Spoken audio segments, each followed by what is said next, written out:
Yes, guys, welcome to Chasing Green Arrows. We're very excited this evening because we've got a very special guest. This is the show that has brought you Fabrizio Romano and James Richardson and Jules Breach, but we've never had a guest that's got an England cap with us on a Friday night. So without further ado, let's introduce Dean Ashton. Dean, how are you, mate? I'm great, thank you. Yeah, no, I treasure that cap. I know it's one, but it's definitely pride of place in the house. And yeah, no, pleasure to be on. Thanks for having me. Yeah, no, glad to have. And always good to know that former retired Premier League footballers are massively into FPL. So we'll speak about that very shortly. And Dean Jones with us as well. Jonesy, I'm going to call you Jonesy tonight, if that's cool. Yeah, it's going to get very complicated otherwise. So I'll go by a nickname for tonight. But yeah, we'll let Dean have the respect of the greatest name in the world for tonight. And Jonesy, we were just talking off air. You've probably, in years gone by, interviewed Dean, right? I know, I definitely have. Yeah, would have been either pre-game, like getting a one-on-one before a big game, or probably as well, like in a mixed zone or whatever after the game. Like mixed zones for me as a journalist are like the worst place in the world. You're begging people to stop and talk to you that really 90% of the time do not want to stop and talk to you. And yeah, I definitely have done that to you, Dean. What is that like when there's like that row of journalists and like you're coming out of the dressing room, especially if you lost, I'm sure. And they're like, Dean, give us a minute. Like, you don't want to talk to us, do you? No, we don't. And the thing is as well, there wasn't even, you couldn't wear a cap, you couldn't put your hoodie up, you couldn't put earphones on like probably some of the players do now. They do now, yeah. Kind of no escaping it. So yeah, if I gave absolutely nothing, that was what I was trying to do. I don't blame anyone, but like we're there like desperate to get a few quotes, and I'm like, what have they really got to gain from talking to me right now? Not really. But anyway, tonight is a bit more, hopefully, a bit more willing tonight, Dean is to be with us. That's good. That's a good start. We've got loads coming up this evening. We're going to be showing all three of our teams as we always do on a Friday. We're going to be doing Pep Roulette with Jonesy. Dean's going to be talking a little bit about perhaps some insight as to how managers speak at press conferences and stuff like that. Probably very keen to read into what Pep says week to week. I'm sure Dean has the same issues we all have as FPL managers. But first, Dean, I want to just ask you a little bit about your journey with FPL. How long have you been playing? Because I know, speaking to Jules Breach earlier today, who I know you've been doing some work with for ITV, she said, firstly, lovely bloke, definitely get him on the stream. But she also said he's really into his FPL. Yeah, I am, because when we have worked together, that's all we've talked about, rather than the actual football we're being paid to work on. I've really got into it in the last, I would say, 3 seasons. And if I'm really honest, before that, I was like some maybe older players were a bit like, well, why would you play fantasy football? It's not real. Like we watch the real stuff, we talk about the real stuff. Why would be involved in fantasy? And then, but all my mates played it and were always talking about it. And I thought, well, I need to get involved in it. And then once I have, actually, I've realized there's so much more to it. There's a huge amount of depth to it. It's been fantastic for me as somebody who works in the media in terms of looking at things differently. The stats world I'm now, I've dived headfirst into and still trying to get my head around it, but it's a big part of FPL, and I've loved it. I've absolutely loved it. Oh, that's good to hear. Really good to hear. And I think I can think of a fair few other ex-pros that probably have said similar things where, like, when they're playing, it's very much a case of, why is there this other world out there which people love so much? But then when they retire, people like Chris Sutton, I know, for example, absolutely loves the game as well. Good stuff. Okay, let's speak a little bit about your career first. For those perhaps younger listeners and watchers out there that perhaps don't know too much about your career, me and Jonesy, for example, were you featured in all of our sticker albums and in our FPL teams from over the years, but we're perhaps a little bit older than some of our audience. So let's just go back to kind of your time at Crewe. This is where you started in professional football. Just give us a couple of minutes on each of the teams you played for. How did you sign for Crewe? What was because they're not your local team, right? You weren't born in the area. No, I was born in Swindon, but we moved close, probably half an hour from Crewe when I was younger. And like anybody else, I just played for the school, the county, local teams. And I got scouted by the now England assistant manager, Steve Haaland, who worked at Crewe at the time, saw me play, asked me to come along to Crewe. I had no idea really what it meant to play for Crewe, or obviously I knew Manchester United, Man City, and the teams that were closer to home. But my family were, my dad wasn't into football. My dad didn't have a clue whether Man United was a good academy or Crewe was a good academy. I happened to eventually realise how amazing Crewe was as an academy to bring through the likes of Seth Johnson, Danny Murphy, David Platt in previous years, Westwood, who's at Burnley as well. So they've had a great production line. I was part of that. And to make my debut at 16 years old, only sort of 6 months after leaving high school and staying in, I was kind of thrust into a brand new life, one I absolutely loved, and never kind of looked back from there. Probably enjoyed myself too much, I think, let it get to my head at Crewe. And that's probably why I was there for so long. I was there from 16 to 21, which actually I probably should have gone a lot quicker than that. But cars and being with my friends and things like that probably got in the way slightly. And it took me a little while to get my bearings. You're in demand though, right? Like as a 21-year-old, you moved to Norwich. You were their record signing at the time. I think their record before you was £1 million deal, and they went up to 3 million on you, which for them was a huge amount of money at that time. Tell us a little bit about your journey at Norwich, because I guess was your first season at Norwich in the Championship and then and second season in the Prem, or did they sign you when they got promoted? Yeah, it was. I mean, I think because I played for England youth sides, you do get a lot of you get noticed quite easily. Obviously, playing for the under 20s, under 21s. So I think there was some buzz around when I did well in the Championship. I think that season, and Norwich were in the Premier League and struggling. Bought me, obviously, incredibly honoured that they would pay a record fee for me, and played that half a season in the Premier League. Absolutely loved it. Scored 7 goals. Couldn't believe where I was and who I was playing against. The likes of that great Man United team with Giggs and Scholes and Keane and Ronaldo and Rooney, Rio Ferdinand, and the Chelsea team under Jose with John Terry, Lampard, Drogba, Joe Cole. It was just the Liverpool team with Gerrard. I couldn't believe kind of where I was and who I was mixing it with. And that was a great period. But I was only there for a year. We got relegated in that summer. And I left the following January, having played half a season in the Championship. So it was quite short-lived at Norwich, but one I thoroughly enjoyed. And then to West Ham, where you were playing against big names week in, week out. You scored a couple of very well-known goals for West Ham. One was at Old Trafford in the team that had, I think, a front three of Tevez, Rooney and Ronaldo. And then, of course, the FA Cup final must have been a highlight despite not winning the game, but playing and scoring in it. Tell us a little bit about your time there. Love the hair, by the way. Again, for them to break their record transfer fee to buy me, that was an honour for such a club like West Ham with their history and support base was incredible. And I realised very quickly what a massive club it is and the support they get. I was noticed literally anywhere in the world I went.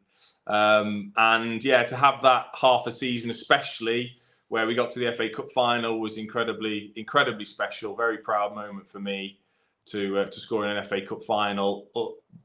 And it to go down as one of the best finals ever. I can appreciate that now, years later, and appreciate Gerrard's unbelievable goal. So, yeah, it was some great moments to have at West Ham. I still get a lovely reception whenever I'm there. The supporters have been great with me in that sense. And to be part of that club's history is very, very special. Jonesy, were you working that final? You must remember that well. Yeah, I wasn't at the game. I was actually working on it though. I was working for a sports betting newspaper actually at the time, and it was on. And yeah, I mean, people obviously losing their minds that day. Like it was one of the most ridiculous games of football you'll ever see. If you haven't seen it on your stream, like, go back and watch that cup final because it was a mad one. But yeah, that was a really good West Ham team, wasn't it? Like you created something pretty special. Yeah, I mean, there was players like Teddy Sheringham, Craig Bellamy, Scott Parker. just to name a few. They had probably one of the earliest, sort of crazy owners. Eggert Magnusson was there and throwing money at people like Freddie Ljungberg and the likes to come and join the squad. And it was, it was an interesting time. Tevez, Mascherano, those two were there as well. So it was an incredible experience. And one I'll always be very fond of when I look back at it. In terms of like FPL, do you kind of wish that you, I don't know, had an understanding of like how much your goals were affecting people's moods at the time? Like, imagine if you were playing now and you knew what you knew about like how much people hang on every start you get, every goal you get.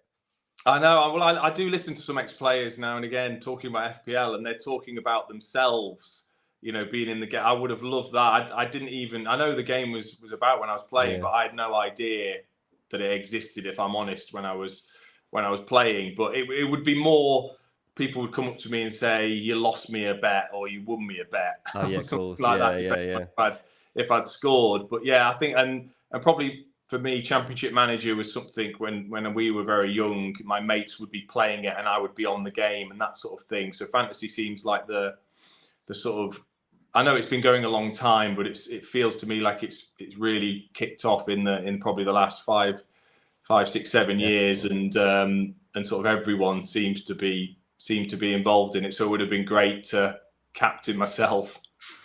Yeah, it's so true. Like, I think probably when you were playing FPL, the official game probably had a couple of 100,000 managers. Now there's over 10 million managers, and it increases by about 1 million every season. It's a massive global game. We've got loads of support in the chat. Lou Man in Hong Kong says, great to see an ex-England international on the channel. We've got I'm 1974, one of our regulars, says another Swindon-born person who keeps it quiet. I'm the same. Love that. FPL River, some dodgy Barnets in there, Dean. Good evening. Nice to see Dean on, says Eddie. We got the questions coming in. We'll try and get some later. Benji says, when I think of West Ham, I think of Dean Ashton, especially in my younger generation at school. Legend, the most intelligent forward West Ham have ever had, says Daniel. That's something. He just said he played with Teddy Sheringham, so that is high acclaim. That is. Exactly. I'll take that. Yeah. Did you always see yourself as an out-and-out 9, Dean? Like, we can see you here wearing the 9 shirt, but I know you've worn 10 as well in years gone by. Do you see yourself as an out-and-out 9? Yeah, and I've got a tattoo with 10 on. 10 is my favorite number, and but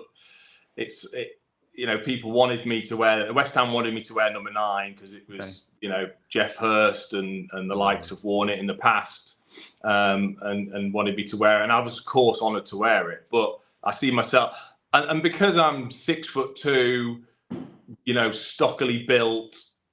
People want, and the game's changed a lot, massively in the last 15 years. Just as I was retiring, it was starting to change. Drogba changed it a lot in terms of being able to play a striker up there on their own. But I was always, people thought I was going to be physical and strong and good in the air. And I wasn't that bothered about that. I didn't really want to do it. I knew I had to, but I didn't really want to. I saw myself more as a Teddy Sheringham type player that could come off, link.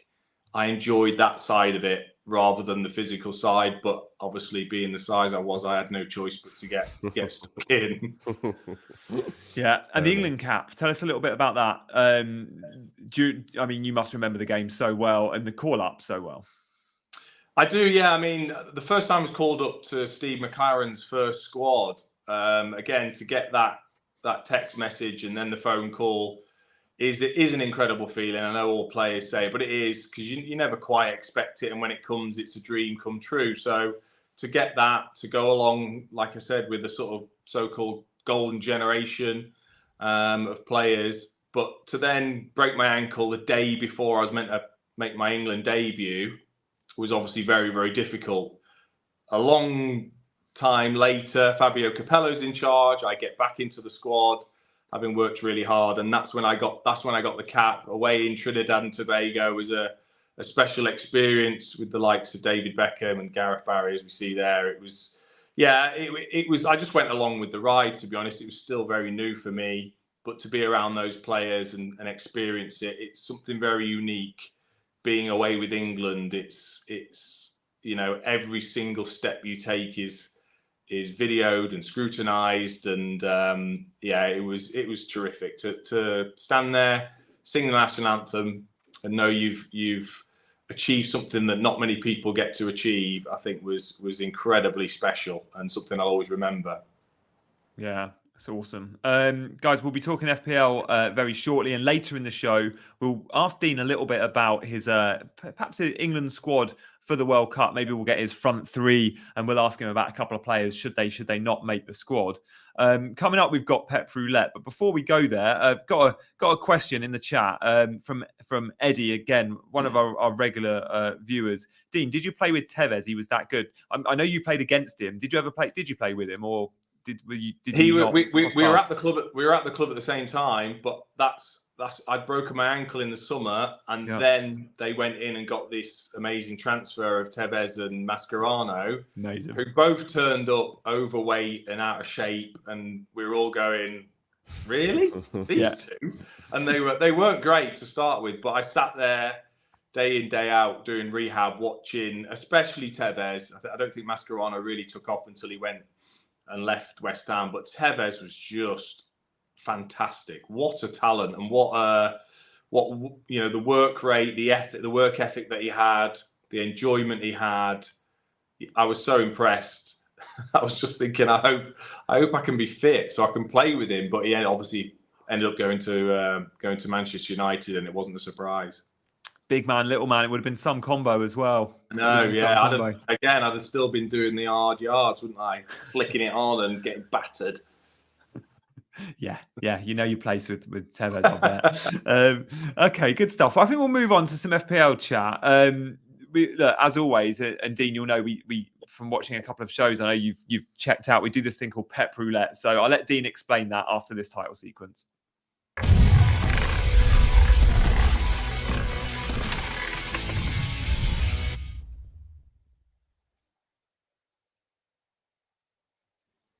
You have to bear with me. My neighbours just started some sort of fireworks show. So if you can't hear me in a minute, just let me know. But yeah, Pep Roulette, obviously named after City for the fact that you never used to be able to guess Man City line. Actually, not really become the case so much anymore. It's a bit more predictable than it ever used to be. But till last week. But generally, like, we have a bit of a better idea than we used to with City. But we usually pick 2 teams a week, and we have a punt basically. I try to get a bit of info on what we can expect. Sometimes we're bang on, sometimes I'm giving a bum steer. But anyway, this week we're going to have a look at Chelsea and Arsenal, because obviously a fascinating matchup. And honestly, I'm going to start with Chelsea. And this has been really hard, to be honest, because the people that I've been speaking to are usually very well kind of sourced on like what to expect from them. But Graham Potter's in a really weird situation, because I don't think he wants to play a back three. I think Chelsea have had a vision that this is how this team was going to play. And that's why they kept doing it under Tuchel. They've kept doing it under Potter. Chelsea are better with a back four. They did it in midweek. And I kind of think that was Graham Potter trying to get the team ready. I've gone here with my likely line. I was speaking to people. They're like, the safest thing to do is assume they are still going to play a 3-4-3 kind of formation. I just don't think that it suits them at all. And I don't think that with the players available to them, this is actually what they should be doing against Arsenal. So you can see now on the bottom of your screen, again, sorry for all this fireworks going off in the background. But you can see that the formation I've gone for. And like Azpilicueta and Cucurella as your wing backs in this match, that's not filling me with much confidence if I'm a Chelsea fan at the moment playing against this Arsenal team. More than that, I feel like the midfield 2, I've gone Kovacic and Jorginho here. I feel they get exposed against this Arsenal team. My big. Well, I don't worry about Chelsea because I support Fulham. They do have a bad season. But if I was a Chelsea fan, I would be like, our midfield is too short at the moment. Like we cannot compete with the teams we should be competing with in this area. And if they did go 3-4-3, as they have done most of the time, basically, I don't think that actually Chelsea would win this game, which goes against a lot of the history of this fixture, goes against most of the hunch that we would generally have, where even if Arsenal are in good form, it's very hard to back them still. But yeah, I've gone with that, and then Mount, Sterling and Aubameyang up front. I mean, Dean, what would your verdict be on whether Chelsea should stick with the 3 or go to the 4 that they used in midweek? I keep watching Chelsea and thinking they're just never getting the best out of the forward players that they've got, and I think it does come down to that system. I think there could be a better system for the forward players, and playing 4 at the back, I think, would free up an extra player, going forwards. Could maybe have a slightly different look to it. I think I agree with you. I think he'll go with 3-4-3. The only thing I think is I've just got a feeling Loftus-Cheek might play rather than having Kovacic and Jorginho in the middle, like you say, against Arsenal's that's fair. midfield. I could see him putting Loftus-Cheek in there, his physicality, his ability to run past players as well, I think might.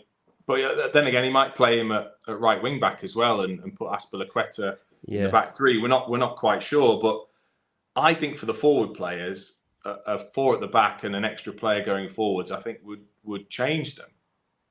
Yeah, I absolutely agree. Look, Zachariah made his debut in midweek, and I mean, 2 weeks ago, people talking about it as one of the biggest flops we've ever seen. Hasn't played, going to be sent back as soon as possible. Comes in, basically man of the match. Like played really, really well, and actually does give you a bit of food for thought for that game. I can't see him starting, to be honest, in such a big fixture. But it's certainly, I think, giving Graham Potter something to think about. I think the big worry here for Chelsea, if I was looking at it too, would be Graham Potter's still trying to figure out what this team is, like who fits where. And Arsenal are so much further along the line in understanding what their system is and what everybody is capable of. Again, Arsenal have got an edge here that I don't think they've had over Chelsea for a very long time. They have to be favourites, don't they? I think even without home advantage, I see Arsenal, even as a Chelsea fan, I see Arsenal being strong favourites here. And I think we could see similar. We saw it Chelsea against United, didn't we? He went with the back 3, he had the 2-man midfield, and he changed it after half an hour. He brought Cucurella off and had to get an extra man in midfield. And I worry it will go the same way. Fair play. I love the fact Potter was willing to do that after half an hour. A lot of managers wait till half time or even further. But yeah, it's he's done that a few times, to be fair. Like Potter's not afraid to change his tactics if he feels it's not working out. So even if they do start with the 3, I wouldn't definitely say that they wouldn't change after like 20 minutes or so. But it kind of seems a waste of time to me. I think that it seems clear that this is not a formation that is getting the best out of Chelsea right now. So anyway, let's flip it over to Arsenal, because we know what we're getting here. I don't even really need to put the team across the bottom of the screen unless there is a surprise injury. We pretty much know what we're getting from them, don't we? And I think that's why I think Arsenal will win this game. I can't believe I'm really saying it, because it doesn't fit with anything we've seen in recent times. It's still very hard to back against Chelsea. They're unbeaten at home this season. But you look at this Arsenal team, even when they went to Old Trafford and lost, they're probably thinking to themselves, that was on a knife edge. At 1-1, that could easily have been our game. They're probably couple of errors that led to United going 2-1 up, and that was it, game over, really. Obviously, the little blip at Southampton too, but I just think Arsenal, understanding their system and the momentum they've got right now, if they can get to the break for the World Cup and start the new year or Boxing Day anyway on top of the league, it's an unbelievable position for them to be in. And they've got actually a pretty tough spell. There's 3 games. I have to get it up on my phone now, actually, to exactly what they are. But Arsenal have got a little tricky spell. We've got to remember, right, that Arsenal so far this season, when the season began, we were very clear in saying, Arsenal need to make the most of this fixture list because they have the easiest start to a season of any of the top 6 or 7, right? I know that's easy to say on paper, but they did compared to everybody else. But they've made the most of it, and they've gone and they've put most of those teams to bed. But there's a spell coming up, starting from the 2nd of Jan. They've got Newcastle, Tottenham, Man United. And that's going to be a real test of them. And that'll be the first time they've played 3 big teams in this league that are probably going to be in reasonably good form. And just being tested week after week after week. And that's why, again, I feel they have to make the most of this moment to just get those points in the bag so that they can have a blip. At some point, this Arsenal team is going to have a blip, but there's not that much depth there compared to some of their competitors. But yeah, Dean, what's your take on this likely lineup and I guess Arsenal's chances of actually going to Chelsea and getting a result that, they might be favourites for at the moment?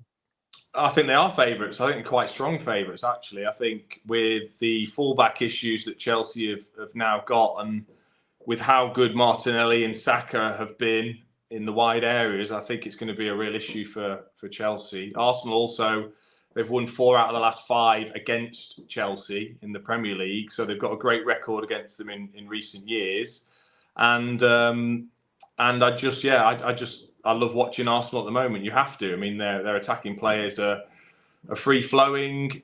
Xhaka has been incredible, been given massive license to get forward. When you watch them play, keeps making those runs. So when Jesus pulls out, Martinelli's wide, there's that big gap between the right fullback and the right centre back, and Xhaka just keeps running into it all the time. So they're entertaining to watch, and I think they'll win this game. And I've only got Xhaka in my team. Wow.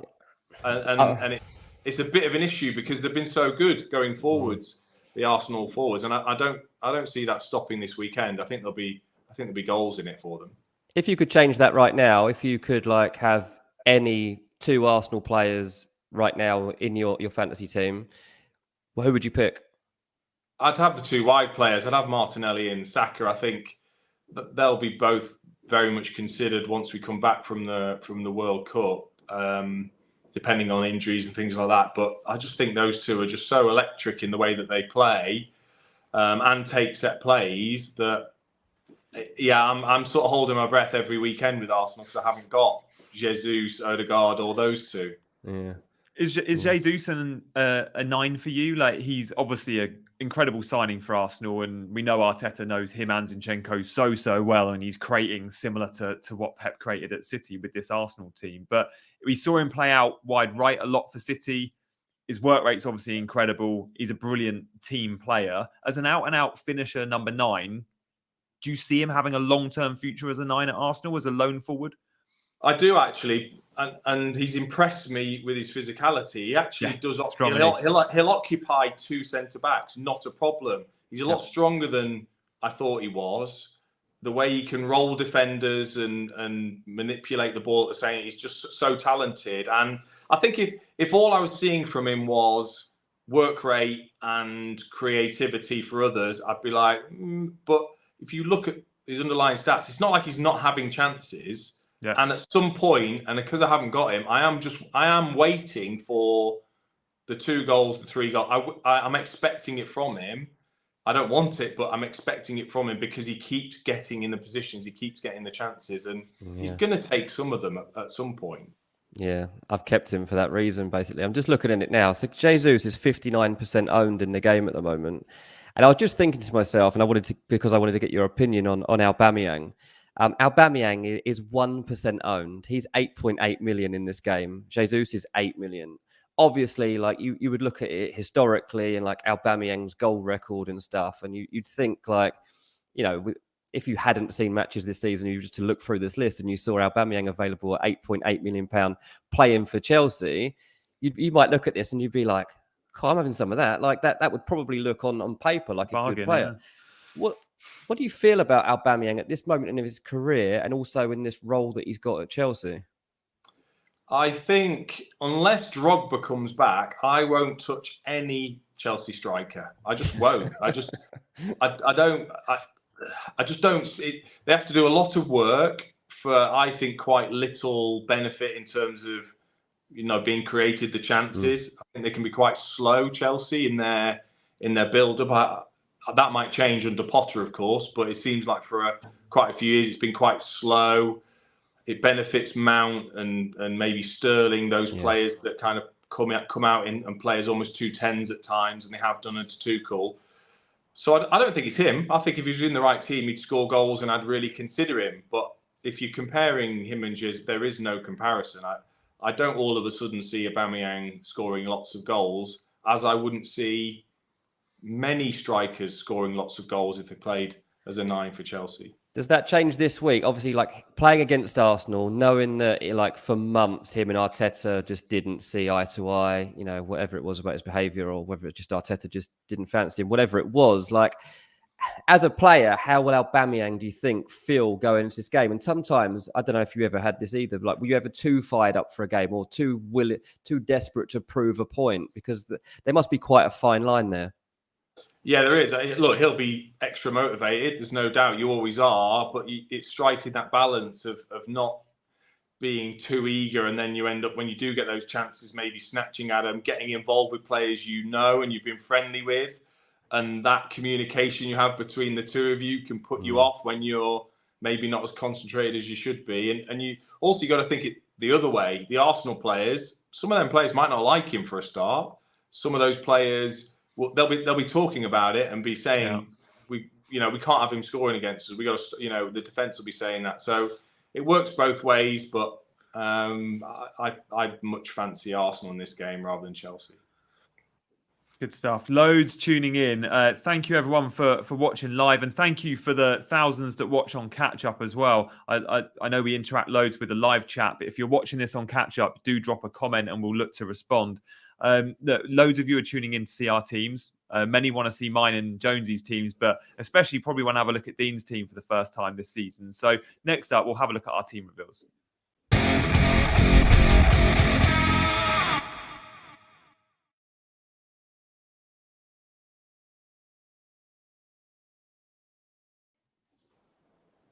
Oh, the Walton Rifles are back, Jones. Yeah, so me, we're going with me, are we? Well, yeah, I've got a bit of a problem actually here because Kepa's gone and got himself injured. So not only once I brought him in, he actually let him 4 goals. He now got injured, and he's out. So, wow. And you got Everson back up. I got Everson as backup. So you have to buy a keeper, don't you? So I have to buy a keeper this week, which a lot of money. Really, the plan. So, yeah. So Haaland really. Well, I still don't want Haaland to play because it's Port Fulham. So that's a bit annoying. But yeah, I guess the big question I have for everyone really is, what do I do with Trent and who does he come in for? He should probably play, even though that Tottenham-Liverpool game, I really don't know how that's going to unfold. I don't trust either of them right now. But I can't really leave him on the bench. No, you What can't. Do you reckon? Like both I think of you... Nico Williams has got to be benched. I mean, I know the he's got Brentford. Good for Nico. Yeah, but I think he came on. I think he missed it. He didn't start the last game. I know he's in and out the team and he's been playing left and right back, but I think he's going Aurier right back and then Nico's getting in at left back every now and then. But I'm pretty sure he got like 10, 15 minutes last time out. So you don't want that 1 pointer again. No, I don't want that. Okay, so it's as obvious as that, you think? I think Renan Lodi's been playing left back, hasn't he? Aurier and Lodi seem like the first choice. And then Nico Williams has been coming on and filling in at left back, where he's nowhere near as good and probably not going to get the assist that you hope for from him when he plays on the right. True. And he does come on every game, which is annoying for FPL because you get those 1 pointers in the last 15 minutes. He won't stay benched. Yeah, I mean, look, what do we feel about Trent anyway, generally? Like, when I brought him in a couple of weeks ago, Gianni said you were quite jealous of me, the fact I've managed to get him in because I'd had the extra funds and stuff, but like, he hasn't done anything for me so far. And Dean, do you think that the Trent's, have you seen anything from him that suggests like there's going to be something coming, or does that not really matter because of the type of player he is and he could just have a worldie and like suddenly delivers 2 great assists and gets 3 bonus points? I mean, I got rid of him quite a long time ago, but just because of Liverpool in general and the way that I've seen them play. And I just think when they cost that much, you want the clean sheet, and they just haven't been getting them. So, and obviously he's not been creating and getting the assists either. So I am quite surprised you've still got him, or you brought him back in. Well, it's a punt, basically. Yeah, because no one had him anymore, wasn't it? They had a good run of fixtures, but they did. Yeah, I'm surprised you went in that direction. And I mean, I'd be getting rid of him. There's so much value elsewhere, I think. Yeah, he was a punt. He was definitely one that as you say, like it looked like they were turning the corner. It might have been around the time when they played Rangers or something like that. And I was like, okay, Liverpool have to hit form. I keep telling myself, Liverpool have to hit form. Quite a few people have still got Salah or were getting Salah back in. I couldn't see it really working. I already had like these 3 forwards anyway. I just went for it, thinking like it had to turn, but it hasn't. And even this weekend, like Tottenham away, not particularly confident. What about my goalkeeper then? Who do we think would be? I mean, I think there's 5 teams with 2 home games. If you're one of those managers that likes that home advantage, then there's a few. So West Ham, for example, have got 2 nice homes. I always like Moisey for a clean sheet. Yeah. So you could go Fabianski there. Although didn't he have an injury problem recently as well? Just check that. I think he's fine. I don't know. I guess Areola played last night, but we know he's the cup keeper, Areola. So yeah, Fabianski, I think would be my preference. Yeah, that seems logical. He has got a triangle by him, so that ain't ideal. But yeah, we'll see. No, he seemed to jar his knee when he came out. So I would be surprised if he started, just because of what looked like a bit of an awkward sort of jarring of the knee. We'd have to wait to hear what David Moyes says around that. But I mean, I was going to bring in Kepa, but just didn't have the transfers to do it, and I've kept Sanchez and I had him on my bench still, and all of a sudden that now feels like a nice goalie to have. Yeah, see, I dumped him for Kepa. So I'm going to be crawling back to him, am I? Two options I've got for you, Dean, or Jonesy, sorry. Pickford has Leicester Bournemouth. Okay fixtures, and they've been keeping a lot of cleans. Yeah. And then Dean Henderson, I know it's a Forest keeper, but he does get save points galore. And it's two homes, Brentford and Palace, to the point where I'm even looking at buying a potentially a Forest player. And I'll talk about that in 5 minutes when we see my team. Yeah, I do like Pickford. I mean, he's having an unbelievable season, and he does make saves. A lot of time he has to, because of the amount of chances the other team are getting. But I saw him, obviously, I went to the Fulham Everton game. He's unbelievable, Pickford was in that game. And I was seeing too, I was behind the goal, and I really kept a close eye on Pickford. Because a lot of England fans even are still never convinced that Jordan Pickford should be the England number one. His communication is unbelievable. That bloke does not shut up. And I kind of understood the changes too that Frank Lampard's made in front of him, getting in Conor Cody and Tarkowski and people that there's a much better chance of him getting something out of and retaliate, kind of responding to what he's saying. I was watching that quite a lot. I was just really impressed with I'm sure it's quite annoying sometimes, because he literally didn't shut up. But it's annoying for forward. Honestly, imagine playing against those three. Cody doesn't shut up, Tarkowski, and then Pickford. Yeah. It'd be a nightmare as a forward. Take your earmuffs. Exactly. All right, good stuff, Dean. We look forward to seeing who you bring in. But yeah, your 11 looks pretty set with Trent in and then just a new keeper. So, okay, let's move on to Dean's team next. Dean, firstly, how is your season going? I've had a poor start, and I've been trying to sort of claw it back ever since. I played my wild card when I was angry, which again I shouldn't have done. But after the Salah Bournemouth debacle, I just had enough. And to move from Salah to Haaland, I felt like I had to do my wild card. And actually, ever since, I've been kind of, I would say, trying to just tinker with it ever since, and feel like I'm in a decent place, but just a few issues, I feel anyway. Obviously, the Foden issue is, I literally can't believe I've brought him in and then he's been dropped twice. I can't get my head around it, because he played every game and been brilliant, and then he'd been dropped when I brought him in. But I guess that's Pep Guardiola for you. And Zaha, another one that had great fixtures, and I thought, probably like a lot of people, get on him. He's probably going to get a few penalties and some high scores, and he's been really, really disappointing. So at the moment, those two feel like my real headache. Yeah, I love this team though.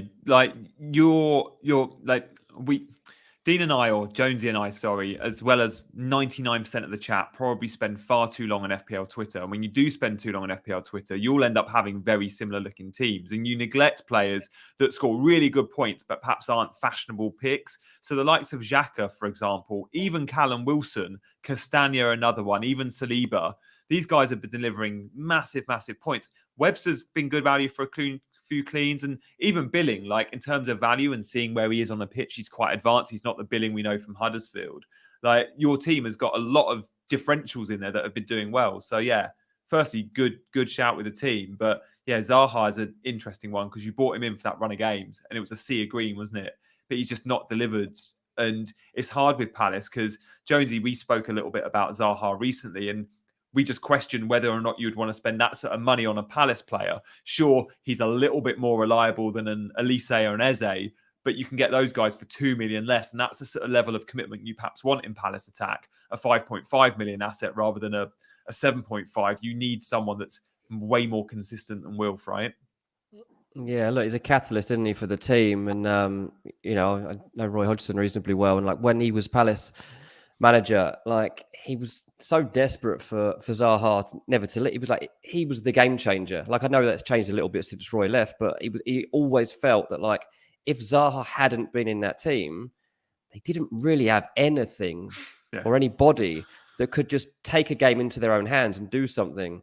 And sometimes you look at Zaha, there was that run he went on about 2, maybe 3 weeks ago. I don't know if you saw it. He basically ran about 70 yards, took on about 3 or 4 players. It was absolutely ridiculous.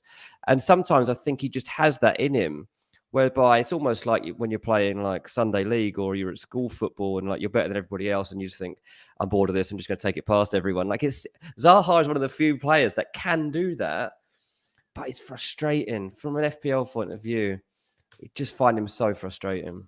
Yeah, I mean, I was thinking those home games is where he would really deliver, and he did. I think possibly Leicester he might have scored against, possibly where he cut inside and scored. But I should have really seen it coming because Eze's got in the team, and Eze actually plays that sort of high left midfield role, and he starts to push quite high. And Zaha then cuts back round and drops a bit deeper and collects it quite deep off the full. But I should have really, noticed that and thought that is quite a big change. He's not as close to the centre forward as he was before Eze came into the side, and maybe that's been the difference because he still played well without being the person. He's playing well, he's playing without being the player at the end of it. So.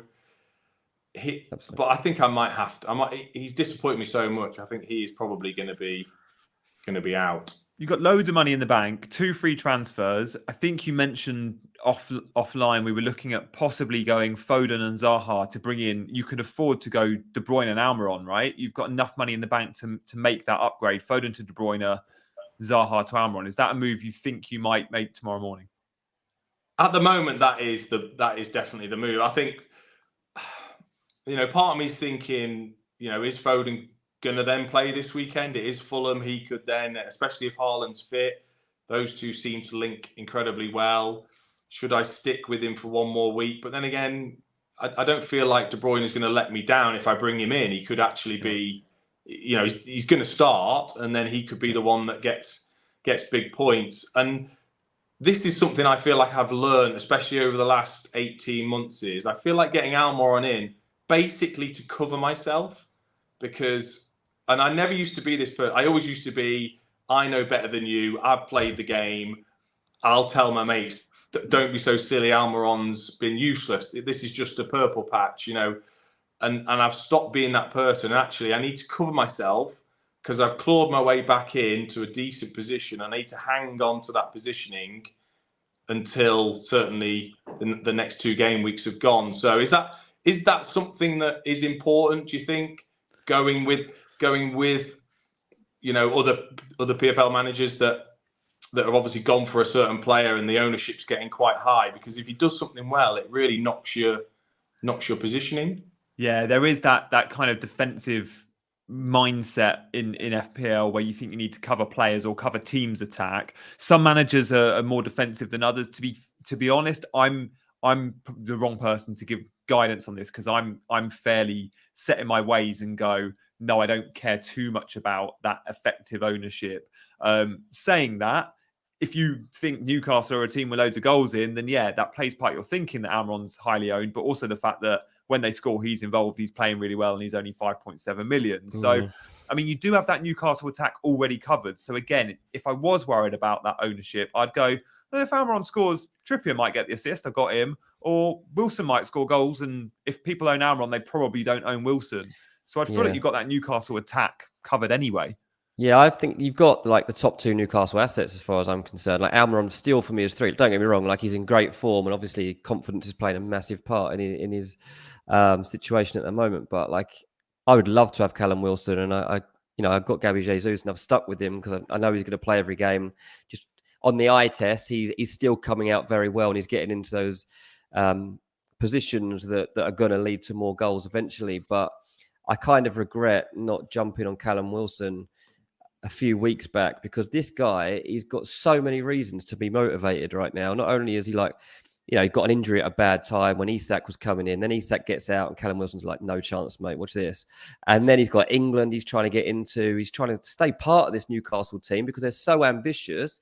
He doesn't want to be the one that's knocked off the conveyor belt for them to come and sign somebody else for £60 million or whatever they end up doing. So I think, to be honest, I wouldn't worry too much about Almiron because of those two that you got. Yeah, and because of that reasoning you just given for Wilson, Rashford is another one that's definitely on my radar. Yeah. I think away games, actually, he would suit him as well because of that running in behind and the counter-attacks that Manchester United will try and use. He's another one that maybe is, I'm guessing, less owned than Almiron, probably after this, as this game week kicks off, because I know a lot of people are going to Almiron. And it's that conundrum, isn't it? It's, do I go slightly different and maybe get slightly burnt, or do I go with the herd and go with Almiron and know I'm not going to sort of go behind as such with other managers in my leagues? Rashford's 18% owned. Almiron's jumped up to 26. He's had 2 price rises this week, Almiron. He went up again last night. Wow. If you can afford De Bruyne, Foden to De Bruyne, and then Zaha to Rashford, I think that's the move I'd make. The other guy, if you're looking to save money, a similar price point to Almiron, I'd consider in that midfield bracket is Benrahma. He's played 90 the last couple of games. He was rested Thursday night, didn't travel to Romania. He's also on penalties, and he's got 2 home fixtures against Palace and Leicester. I quite like the Benrahma pick, although there is always that worry with a player like Benrahma. He has one bad performance and he's out for game week 16, for example. You just never know. I feel like Moyes are just waiting for him to have a bad game to prove a point. He's not coming for him. It's just not his guy, And it feels as well like he's the type that would get subbed after 56 minutes. 4 hours on. Yeah.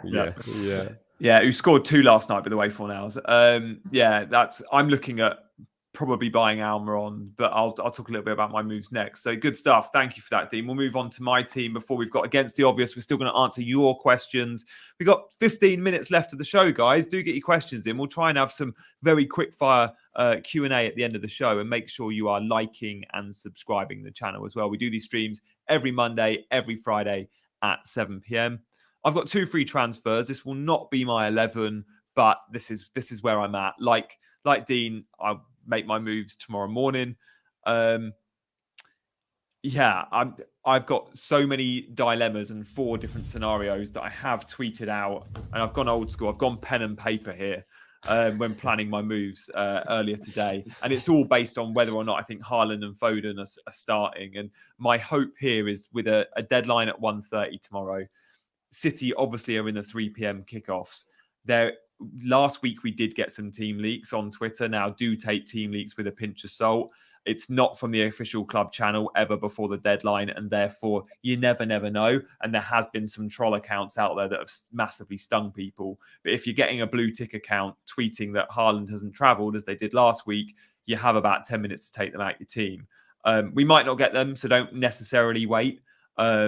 Likewise, the FPL site gets very busy late in the day, and transfers don't always go through very close to deadline. So please don't hold just because I mentioned that. But I will be checking out social media tomorrow morning to see if we get anything.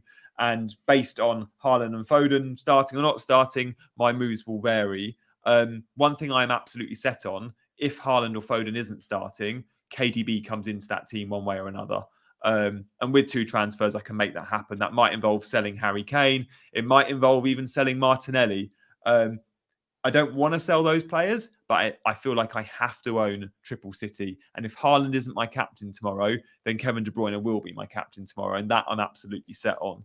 Even if Foden starts, I'd go KDB over Foden for captaincy. So I will be owning Triple City. And if both of them start and the team looks, everyone's fit, there's no flags, my plan is actually to sell Leon Bailey for Almiron. I can't go any more expensive than that, or I would be stretching to Rashford. And then I'm going Awaniyi, Nottingham Forest, for Mitro, which seems like a little rogue there. Forest have got 2 home fixtures against Brentford and Palace. I'm confident he starts both, although I think he comes off at 60, unless he's having a worldie. But I just fancy that little punt on the Forest forward, knowing it gets Bailey out my team for Almiron, which is a big upgrade, and I can't spend any more than the 5.7. So it's him or Solanke, and I fancy Forest with those fixtures over Solanke. I could go Kiefer Moore again and stick with a Bournemouth player, but I actually feel like I can trust this. Trust is a weird word with Nottingham Forest attack, but I feel like I can back them in these two fixtures. So, Dean, what do you reckon with that pick? Have you watched much of Awoniyi in this season? He's kind of been in and out the team, but scored I think 3 goals so far. Yeah, because he's been in and out, it's been hard to really get a judgment on consistency and whether you feel like he's. But if anyone is going to score, it does look like it is going to be him. So if you're going for a Forest attacker with 2 home games, I think he would be the right choice. Are you doing that because of the 2 game weeks before then the wild card? Are you trying to maybe just have a real differential for these two weeks? It's exactly that. Like I would never be transferring this guy in a month of Sundays if it wasn't for having unlimited transfers. I'm literally looking at the fixtures going, Mitrovic plays Man City away. I know Mitrovic can score against big teams, but on paper, this is the hardest fixture of the season. And then playing United the way they're playing, even at the Cottage, for me, I'm looking at that Mitrovic spot going, sure, I'd love Callum Wilson or Dominic Calvert-Lewin or even Scamacca I've looked at, but I can't reach to those sort of funds if I want to upgrade Bailey. And I really want to upgrade Bailey so then I don't have to play Nico Williams and Bueno. So coming into the team is the Bailey spot. So it's actually only 3 defenders and then the Mitrovic spot. So Almiron's a great shout because great value. And then I've got the exact funds to spend 5.7 on a forward. And he's the best of a very average bunch. And I just go, it's a 2-week punt. And any move we make now only has to be a 2-week punt, because we can throw him out of our team in a fortnight's time. When you had a baby, I was hoping that you wouldn't have this depth of time to think, mate. But absolutely, clearly it hasn't affected it at all, has it? Honestly, I've been on the phone to my mate, and many in the chat will know Mark Southerns last night, who's a Forest fan, to ask him his thoughts on this guy, to be like, look, he is definitely going to start both, isn't he? Because I can see he's started, I think, only 2 of the last 4, but he started the last 2. But yeah, lots of planning, mate. I had a day off my day job today, so I had plenty of time. Okay, very good. No, I like it. I like a bit of different thinking. Yeah. Okay, good stuff. We'll move on now, guys, to a little bit of fun before your questions. Next up, we've got Against the Obvious.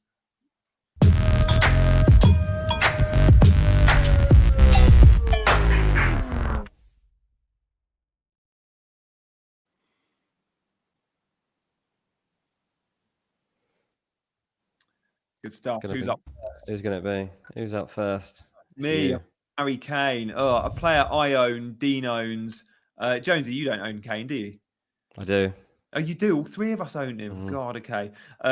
Right, let's start our 60 seconds. These are 60 seconds worth of reasons why, guys, you shouldn't pick Harry Kane this week. Now, look, I'm not saying you should necessarily sell him, but he's definitely not a buy. He's actually 25% owned, and he is the bloke that's the most consistent at Spurs. He's only blanked 3 times in the Premier League, and only 2 times in the Premier League this season. The reason I'm veering away from Kane, or would be if I was in the market for an expensive player, is that ceiling. The ceiling with Spurs players is super low at the moment. When you're spending 11.6 million, you need someone that's reliable or that's got a good chance of a 10, a 15 pointer. Well, despite Kane being good this season, he's never hit more than 10 points. And in FPL, when we're spending that money, you want some of those big Salah hauls, which we've had, the Kevin De Bruyne hauls, which we've had. Even Son has had an 18-pointer, only 1 good score this season. But I don't think the money and the value is necessarily there for Kane. The way Spurs are playing as well, I see Liverpool winning this football match. I'm not even sure Spurs score, despite Liverpool being so weak at the back. Oh, this is a brave one. Yeah, especially because I own him. But you own him. Last week I went safe. I went really. He's their only attacker. It's a brave one. It looks like Kulu might be fit as well. Yeah, I'm not sure how much they'll get out of him, but it sounds like they're going to give it a try, doesn't it? Look, my Against the Obvious is Wilfried Zaha. We've obviously covered him a little bit in here, but I'm just going to batter him for a minute. Look, the reason I've gone with this, and you can start the clock, is because for weeks and weeks and weeks on this show, people have been like, get Zaha on your team, get Zaha on your team. And I'm like, I just made it quite clear. No, I've been stung by him too many times. He's not cheap enough to have a gamble on. And I'm looking now at his fixtures, and really, I should fancy him. West Ham and Nottingham Forest, not too bad fixtures before you go into the break. But they're both away from home. I look at his form away from home this season in terms of FPL points. He got 1 point at Everton, 3 points at Leicester, 3 points at Newcastle, no points when they played Man City. I'm just not seeing anything from him. Dean already mentioned earlier, the positioning of Zaha this season is different. He doesn't start as high up the pitch. He doesn't get as close to the main forward. Vieira's setting the team up differently, and Zaha's picking the ball up and then running with it. He might get assists, but can't see him getting among the goals as much. I just do not trust this guy. He's 20% owned in the game, 7.5 million. I just can't believe that anyone's even still trying to get him in. As FPL River says, he is a troll. He's an FPL troll. Love that in the chat. Yeah, it's fair. And he's not playing number 9 anymore, is he? Like under Roy Hodgson at times, or even a little bit at the start of the era, we sometimes saw him as number 9. It was like, okay, we've got an out-position player here, but he's super wide at the moment. And Edouard's playing well. Yeah, exactly that. Yeah. I think we've got about 3-4 minutes left. We should probably have some quick fire questions for Dean. Let's do it. So we'll see what we've got coming up on screen in terms of questions. Dean's best FPL rank finish. Oh, I'm guessing you've only been playing this. I'm guessing when you started playing, Dean, you were playing more for mini league success rather than stuff like overall rank. But do you know much about your overall ranks? No, see, that is something I'm now getting to grips with, is this overall rank and the changes that sort of week in, week out.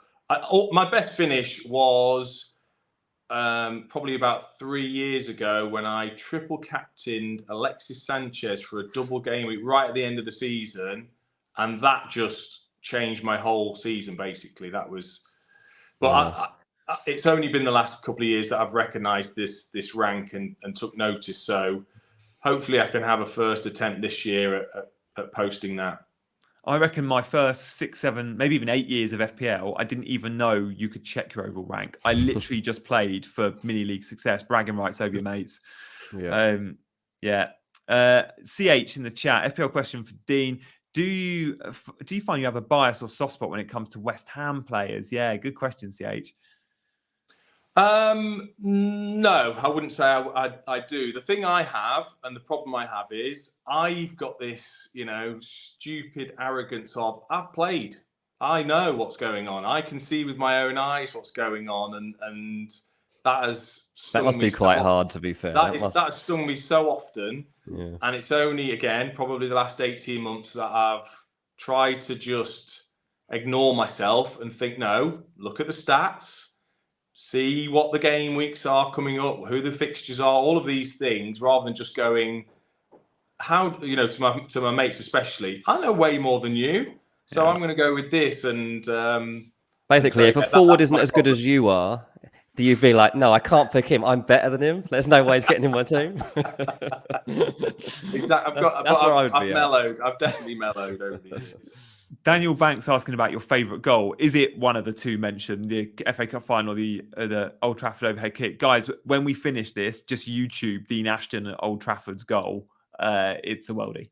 Yeah, I mean, that is... I mean, I grew up sort of half an hour from Manchester. A lot of my mates were Man United fans. I had some schoolmates in the crowd that day as well as I walked out from the tunnel on that side. And to score against that team, a Sir Alex Ferguson team, to score an overhead kick in front of the Stretford end, get clapped by the home supporters against Rio Ferdinand and Van der Sar, it doesn't get much better than that, I don't think. Jonesy, have you got a question? Because I've got one. I thought you could ask me what my best goal was when I played for Leatherhead about 10 years ago. No, I think, do you know what? The question that just came up on screen from NK, who was the best player you played with and against, is kind of where I was going down. And I know you must get asked this a huge amount. It's what everyone wants to know from every ex-pro. But let's go with it in the Premier League. Who were the best player you played with and against? So, I mean, obviously going with England, Steven Gerrard was from a different planet than everyone else. Honestly, they debated Lampard, Gerrard. Gerrard was head and shoulders above everybody else, I would say, in that England squad. He was just so good. And when you played against him for Liverpool, he was the same. Just an outstanding player, had everything, 6'2", athletic, could score, could defend. He was just unbelievable. To play against, probably Rio Ferdinand, because he was just so clever. And he also had an extra gear of pace if he really needed it. He would just read the game so well. He'd embarrass me. I couldn't get hold of him because he'd probably be a yard off me. Whereas John Terry would be happy to have a bit of a scrap and a grapple, and I didn't mind that. But Rio wouldn't do that. He would stand off you, read the game. Very, very difficult to play against. I got a question. I want to go to Haaland quickly, because I'm interested from your point of view, obviously being a really good striker and in the Premier League. Like, this start that he's had, what have you made of it? Like, is it that he is just unbelievable and like no one can get close to him? Is there a bit of luck involved? And ultimately, how many goals do you think Haaland is going to end up with this season? He's going to get 40 plus if he stays fit. Not a shout, no question for me. And I can't understand it. It's not something I can relate to. And I mean that because I found it hard. It's hard being a Premier League striker. It's hard scoring goals. 1 in 2 was an unbelievable return for anybody I've played with or known. 1 in 2 is a great return. So I can't relate to him. He's just unbelievable. And the one thing I always think is when I watch him when he celebrates and does that jump. Just imagine trying to play against that. It's just the wingspan, the leap, the aggression. I would love to have had his attributes. Yeah, he's like a Frankenstein footballer, isn't he? He's literally got a bit of everything. It's crazy. Yeah. I think we've just got to enjoy. We've got to enjoy watching him because he's special, very, very special. Nice. Yeah. And I'm sure he's going to be everyone's captain tomorrow. Do bear in mind, if he doesn't start, have your vice captain set on someone you're happy for it to go to. But I think you're sticking within that City fixture if you're looking to vice captain, guys. De Bruyne, Foden, even Cancelo, I think are good vice captaincy options. That's been awesome. Thank you so much for watching tonight, guys. It's been a slightly different show. We've absolutely loved it. Dean, thank you so much for coming on. Have you had a good one? I've loved it. Yeah, thanks for having me on. Like I said, I'm fully in now, head first to FPL, and I don't see that changing anytime soon. So, yeah, I'll be continuing to watch and listen and take some tips. Good stuff. We look forward to hopefully having you back as well. And Jonesy, Fulham going to City. I guess you're not expecting much. Well, no, I mean, we're having a really good season, but our goals against column is like worse than like 4 of the bottom 6, I think. So we could be in for an absolute pasting tomorrow. So Fulham in the last 6, Jonesy, they've had their expected goals against them per 90 is higher than any other team in the league in the last 6. I know you've been playing well, but in terms of the XG against you, the worst old in the league. Newcastle team, mate. We're going to win 4-3. Yeah, I don't know what else I can say to attack. give me hope. I don't know. That's all I've got. Yeah.